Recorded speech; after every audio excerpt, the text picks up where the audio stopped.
Welcome to the Carry Handle Podcast. My name is Bryce, and with me, as always, is my co-host Kevin.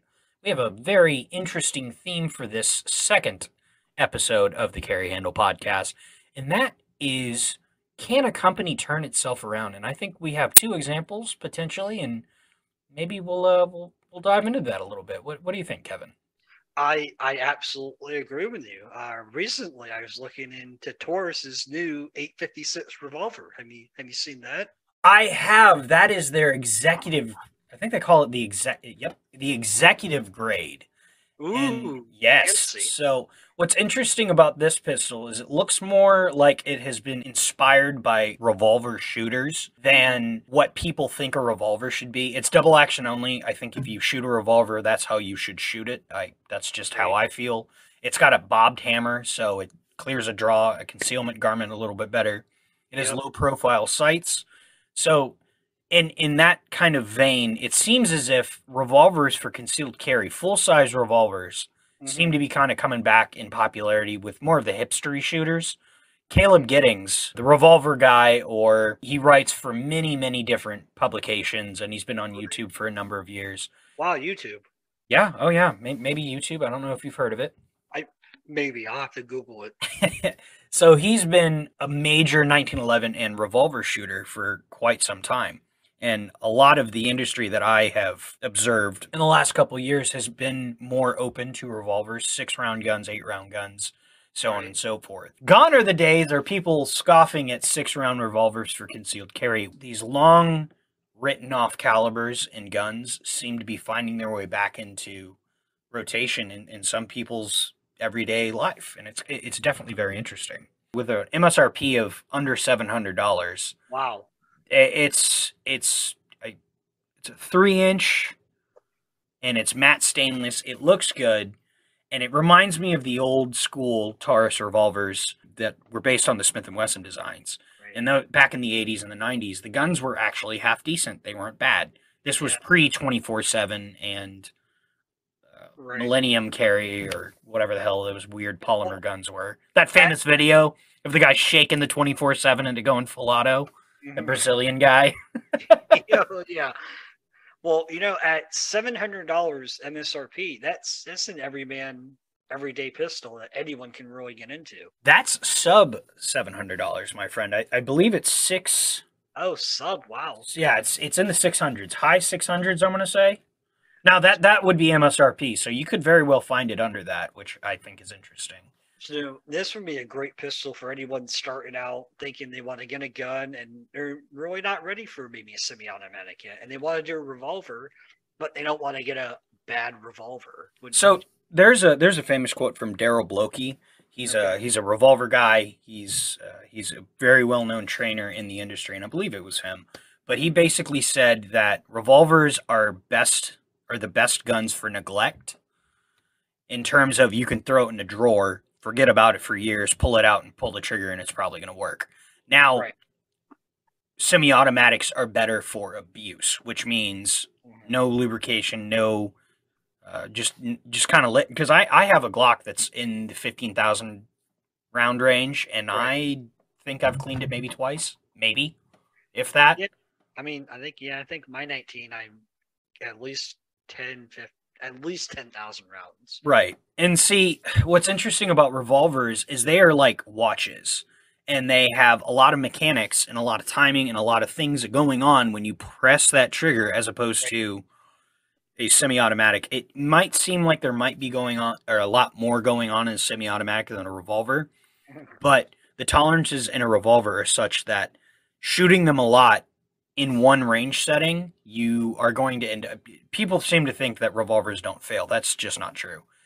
I've shot J frames. I've shot 400 rounds in one day out of a J frame. Didn't feel great. It was an Yeah. aluminum J frame. It was 442, and it sucked. But what ended up happening is I shot it so much that the cylinder wouldn't close after I put in a speed loader, and it wouldn't close because the rounds wouldn't actually seat all the way into the cylinder because there was so much carbon buildup. So I actually had to go in. I had to clean out the cylinders, and I had to take out or clean off, well, basically the whole cylinder. And then on top of that, the trigger pulse started being affected because I started getting carbon back into the action, because where the firing pin comes through and where the paw rotates the cylinder, I believe it's a paw, where the star is, that actually got corroded, and it turned my 8-pound trigger into like a 15 or 20-pound trigger. So shooting them a lot is not great. But if you want to throw it in a drawer and forget about it, they're amazing.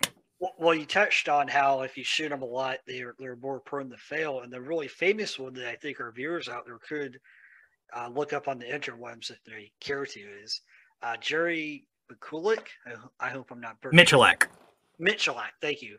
He was at a shooting competition and broke a firing pin on his revolver. He went to do the draw, he pressed, click, click, click, nothing. Firing pin broke.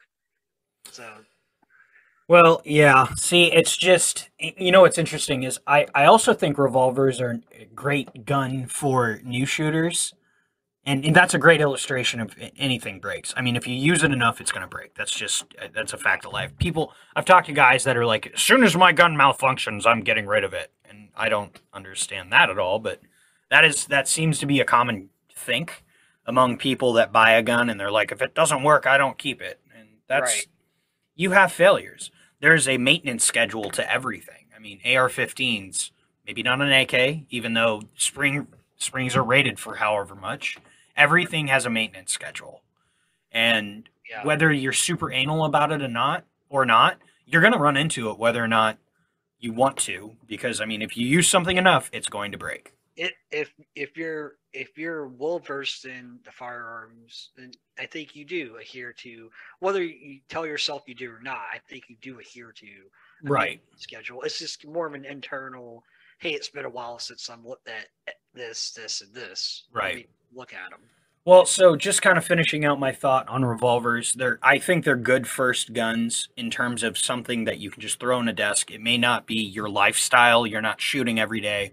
But if you were to then change your mind and get into shooting more regularly, a double action only trigger pull teaches you everything you need to know about pulling a trigger. If you can work a revolver and make your hits and reload a revolver, you can figure a semi-automatic out immediately.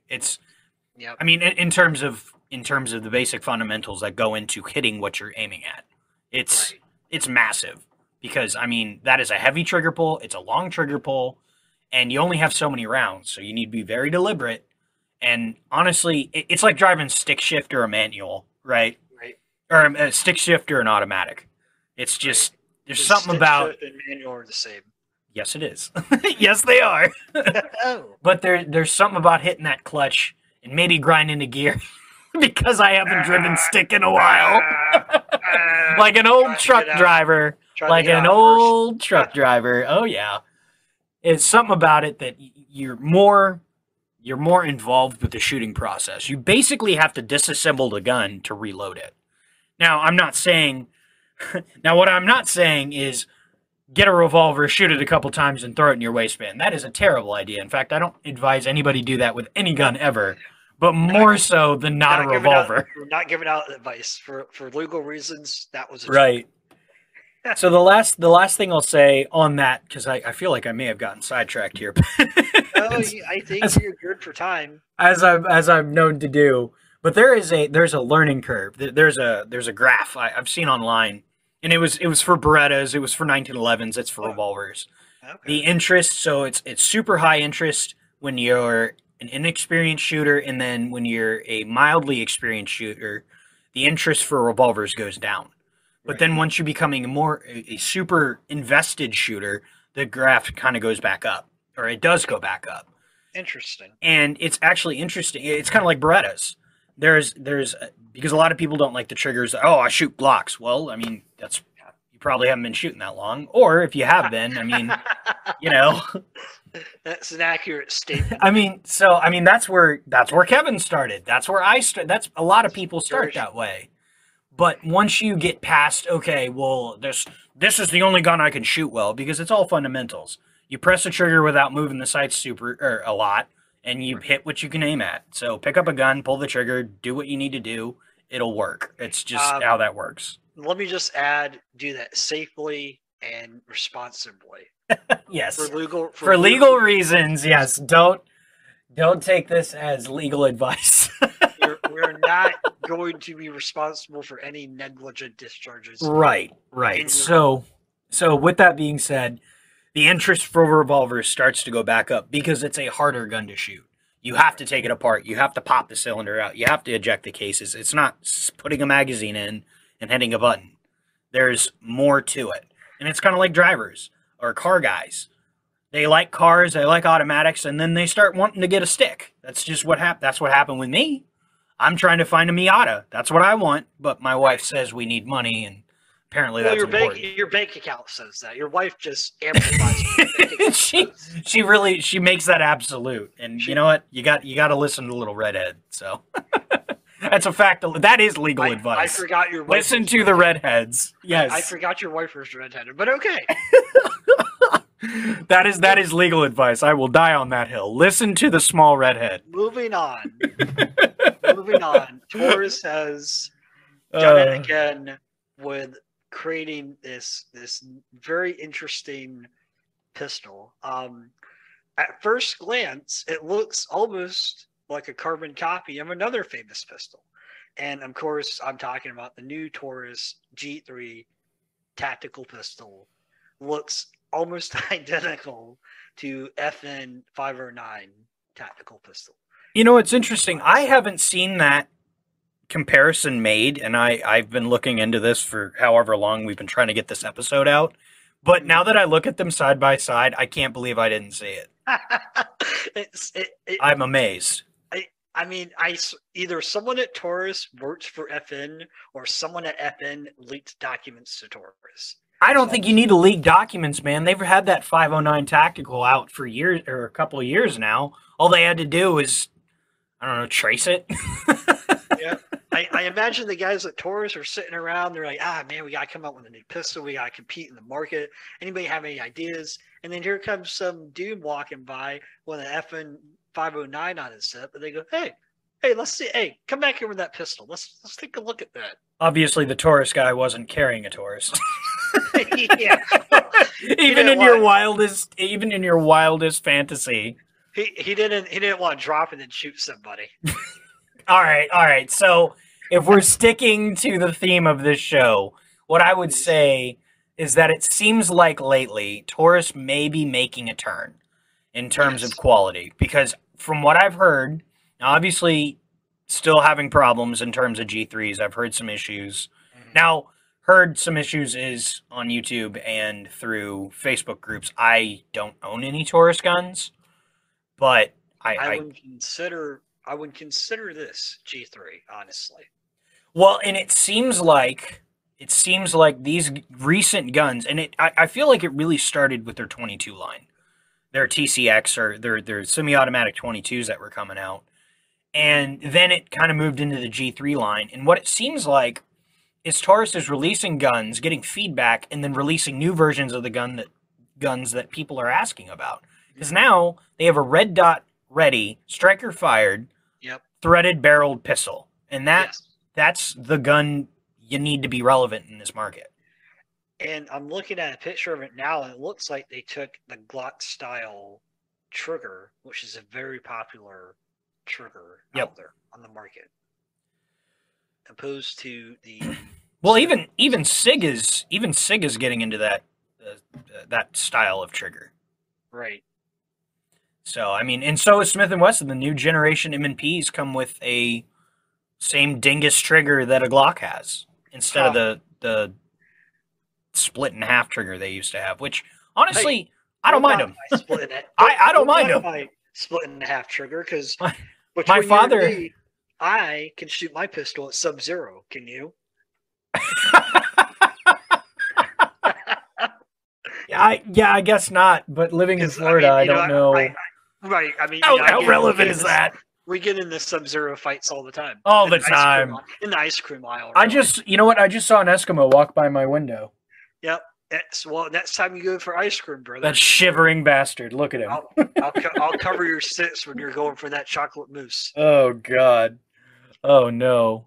Get my ration of blubber. I don't know. Yeah, blubber. It's fine. Anyways, we're over here talking about this Taurus G3. We're breaking into the market when they're striker fired, optics ready, thread and barrel. They're listening to what people are saying. Yes. And they're responding to what people are saying. And I think that is paramount. I feel as if we are getting past the point of the Taurus curve. Do you remember that god-awful thing? The Taurus curve. I want you to look that up right now, and I want to see, I want to hear, I want everybody to listen to your reaction. That is peak Taurus cringe. That's what that is. Oh, there it is. Quality right there. Wow. Don't you love it? I mean, I like the pocket clip. I don't know what the pocket clip is for, but... So, where are the sights on that gun, Kevin? Well, you don't need sights because you're going to be close enough to hear, to feel the breath. So, there's two things. That gun had two, or a couple different SKUs with it. One had the pocket clip. There was one with a laser, and there was one with the pocket clip and the laser. But if you find a backside view of that pistol, there's a little cross thing on the back of the slide, and that's how you were supposed to index the pistol to aim. Wow. Yeah, if anybody has free time after somehow finding this and then realizing they have a life. Oh my God! Go on go to YouTube, type in in-range Taurus curve, and you will just have a great time. Yeah. But I say that to say I think we're to the point where Taurus is past that, maybe, hopefully, and we're on to bigger and better things with the revolvers that are coming out. Even the hunters they just released look insane. Now, does that speak to quality? No. And honestly, even the executive grade I'm looking at here, I'm looking at the fitment. It's not great, but what I would say is that the fitment doesn't look awesome, but again, under $700. Oh, yeah. So, you know what? Like I said, I think this is promising. It's almost like the poor man's FN 509 tactical, which you out there listening might not know this, but Bryce knows this well. I want one, but I don't have the $800 to drop on one. Yeah, but he does have money to buy a Glock 31. Well, that was the spike too. That was different. I think our listeners would understand that when you're at the gun store with your buddy and he's egging you on to buy a gun, and you see one that he's wanting for a long many a moon. You have to buy it just so you can fondle it, and then you have to take it out to the range and shoot a 9mm through it just for Oh God! And that is another thing we do not advise you do. Oh, I mean, no, it's so for the love of all that is holy, do not do that. Yes. Unless you want to smooth out your barrel. I mean, or maybe in Kevin's particular case, in something he has never done, not once, is fire 357 SIG out of a USP 40 cal. Never done that. No, obviously he would never do that. It's just. Oh wait, no, I did. Oh, that's right. Yeah, no, he definitely did. Did I? And sent me a picture of it. I don't even think it's in a chamber. Hold on. You sent me a picture of the blown out 357 SIG case. How do you not remember this? Huh. Ladies and gentlemen, at Chambers. He is putting on a bit here. I just. God. Oh. All right. So anyway, moving on. All right. So we're running out of time here. What I would say is we can start reaching over to the last bit, the last topic we have, and that is Palmetto State Armory. And that I can hear all the wincing and the judgment coming from the comments of the videos. Feels like a hot fire. I can feel it. But in the vein of guns companies turning themselves around, I almost said guns turning themselves around. That would be a feat. Well, that would be bad. I would think so. So Palmetto State Armory has, maybe not recently, but they have started more actively releasing their AK line. And it seems like, from all reports, they are just okay. And you know what? For an AK, that's all right. That's all I'm looking for out of an AK. And it seems like I'm not running out to buy an AR-10 or an AR-15 from Palmetto State Armory. But they have just released, or they have, I think they released it. They claim this gun is for sale, but I don't know. It's currently out of stock. The gun Yeah, that you're thinking of, always. It's the Palmetto State Armory AK-556, or on YouTube they referred to it as the ARK-556. I don't, something along those lines. ARK, AK. Yeah, it's something along those lines. Something with an A and a K in It the name. it is a 556 AK that takes Stanag or AR-15 magazines with a bolt lock feature and a bolt release. Wow. Now that sounds interesting, but if anybody remembers, a few years back there was a company called Definitive Arms, and they had something remarkably similar. They had in their case it was a welded on magazine block with a bolt catch and release, much like this setup. So they may have purchased the rights, they may have just stolen them, I don't know. But it's very similar, but it seems like they pulled a Taurus. Right. Well, so what it looks like is they're bringing this now from a bigger company. Obviously, this might catch on a little bit more, but basically they're saying it should bridge the gap from 5.56 or AR-15 guys and AK guys. I don't see it doing that. It seems more of a concept. I don't know how well it's going to do, because there's been a couple companies now. There have been a couple companies now that have released this basic style. Zastava had a 5.56 AK for a little while. I don't know if it had a bolt lock and release, but there have been a lot of these patterned guns. Now, I'm not necessarily excited for this, but they did announce in SHOT Show in January their AK-102 and AK-101 pattern rifles. And oh my God, can I tell you well, you already know, how excited I am to have an AK-102. Oh my good gravy gosh. More exciting than the kid at camp that gets the last candy bar. Oh, goodness gracious. I have wanted a 102 so badly. Now it's not just for the 102. It would also be for the handguard and chassis system made by Sure Shot and a bunch of other things that I already have.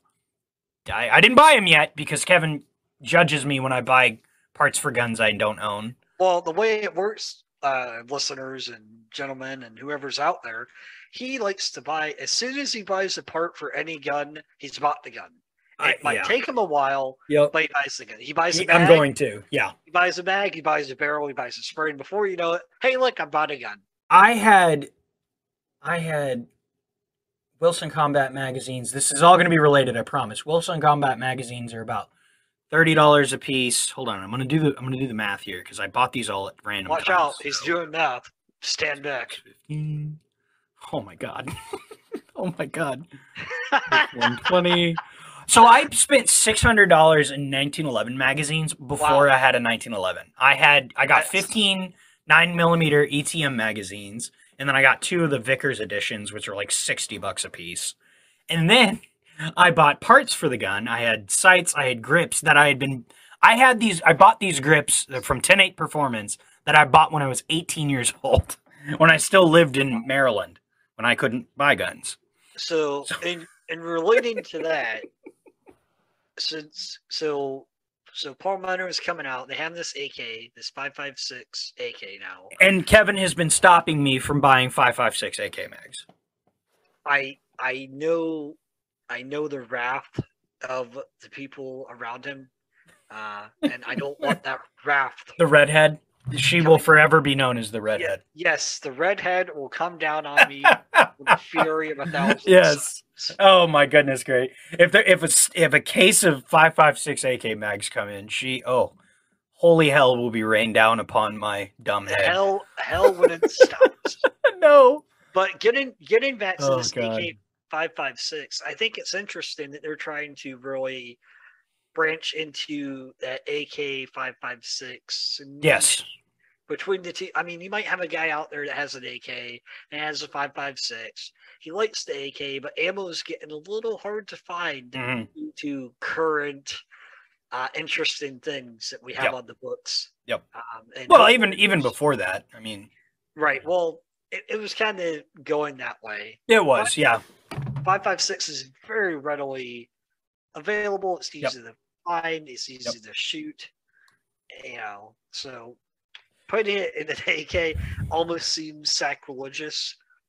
Well, so No, it's not. The Russians have been using 5.56 AKs. There's videos of Alpha Group guys running around with 102s and Oh, the WAG 5.56. guys. Yeah, so I the biggest it seems like the biggest hurdle for 5.56 AKs is they're not as standardized necessarily as 7.62 guns are because there's an Izmash pattern, there's a Bulgarian pattern, and the magazines one you have to make sure you bought you have to make sure you have a Bulgarian pattern for your 5.56 and you didn't buy an Izmash, and then maybe you might be able to get it to work, and some of them work with Galil mags and some of them work with all of them. But it's never super consistent. You never really know, Right. which is, I suspect, why Magpul hasn't just released a 5.56 AK mag. Which, hey, make one, please, Oh, please, God. please, please, please, please. Or- I will buy 100 of them, Yes, he will. I can attest to that. please. I'll stop buying weird hipster AR-15 magazines like straight 20 rounders from Magpul. No, you won't, but it's okay. You Oh still- man! Hey, on the plus side, I got 2 of those coming later this week. Whoop whoop. Yep, and just for giggles, they were about $20 a piece. You say, or Yeah, sure. That's how much they were. okay, all right, we'll keep that on in case the redhead listens. They were not $50 a piece. No, not Definitely not that much. No, No. not at all. Now, in my defense, I purchased them a while ago. in his defense. In my defense, he needs a defense, people. I You do need already a know it's defense. bad. I have my lawyer on speed dial, and that also happens to be Kevin in this particular situation. So I love you, honey, and I'm sorry. Who the hell are you calling honey? My wife, Your the life? redhead. Yes, I love Oh. you. She's listening, genius. Oh, Lord. Okay. Well, I do love you, Kevin, but I'm sorry. No, I think I'll draw the line at honey. All right. Well, that's fine. We can draw the line there. All right, good. Don't. As long as you're not upset with me. I'm more upset when Taurus stealing the G3 from FN than I am with you. Oh, good. All right. Well, I want to say, did we have anything else? Oh, and IWI made a Masada Slim. It's a 13-round single stack gun that no one cares about. What is the Masada? Isn't that the Yeah. Israeli- Yeah, IWI.